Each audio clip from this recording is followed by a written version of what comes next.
যুক্তরাষ্ট্রের সঙ্গে আলোচনার আগে হরমুজ প্রণালীতে ইরানের সামরিক মহড়া। যুক্তরাষ্ট্রের সঙ্গে দ্বিতীয় দফার পরোক্ষ পারমাণবিক আলোচনার একদিন আগেই হরমুজ প্রণালীতে সামরিক মহড়া শুরু করেছে ইরানের ইসলামিক বিপ্লবী গার্ড বাহিনী আইআরজিসি।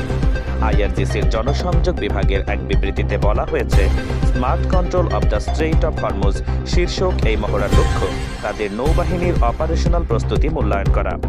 হরমুজ প্রণালী অঞ্চলে সম্ভাব্য নিরাপত্তা এবং সামরিক হুমকির জবাবে পাল্টা সামরিক পদক্ষেপের নিরাপত্তা পরিকল্পনা এবং বিভিন্ন পরিস্থিতি যাচাই করাও এই প্রশিক্ষণের একটি উদ্দেশ্য। পাশাপাশি পারস্য উপসাগর এবং ওমান সাগরে ইরানের ভূকৌশলগত সুবিধা প্রদর্শন করাও এর একটি লক্ষ্য। বিবৃতিতে বলা হয়েছে, সামুদ্রিক ক্ষেত্রে নিরাপত্তা বিরোধী ষড়যন্ত্রের বিরুদ্ধে আইআরজিসির অপারেশনাল বাহিনীর দ্রুত, সিদ্ধান্তমূলক এবং সর্বাত্মক প্রতিক্রিয়ায় এই মহড়ায় অংশ নেওয়া ইউনিটগুলোর গোয়েন্দা এবং অপারেশনাল অনুশীলনের মূল কেন্দ্রবিন্দু।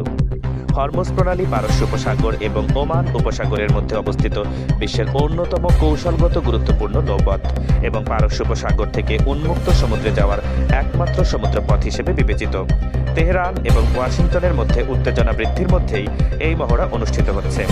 এর আগে পারস্য উপসাগরীয় অঞ্চলে যুক্তরাষ্ট্র তাদের বিমানবাহী রণতরী এবং বোমারু বিমান মোতায়েন করেছে। সম্প্রতি মার্কিন প্রেসিডেন্ট ডোনাল্ড ট্রাম্প ঘোষণা দিয়েছেন, মধ্যপ্রাচ্যে আরও একটি মার্কিন বিমানবাহী রণতরী পাঠানো হবে।